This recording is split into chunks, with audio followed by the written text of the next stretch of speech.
హరి ఓం తత్సత్. శ్రీమాత్రే నమ. అందరికీ నమస్కారం. మీనాక్షి అన్న నామమునకు అర్థమేమనగా, మీనం అనగా సంస్కృతంలో చేప, అక్షి అనగా కళ్ళు.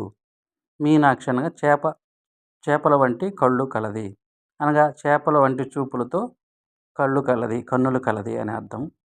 అమ్మ ముఖకాంతి అనేది జలప్రవాహం నందు సంచరించుచున్న చేప చూపుల వంటి చూపులు కలది అన్న అర్థము. అలాగే సంచరించుచున్న మీన కన్నుల వంటి అనగా చేప కన్నుల వంటి కన్నులు కలది అని కూడా అర్థం వస్తుంది. చేపలు తన పిల్లలను చూచినంత మాత్రమునే అభివృద్ధి చెందుతుంటాయి.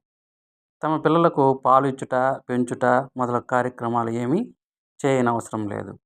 అలాగే జగన్మాత అయినటువంటి మీనాక్షి కూడా తన చూపుల ద్వారానే సకల కోటి ప్రాణులకు, జీవరాశులకు వృద్ధి చెందుట, పోషించుట చేయుచున్నది.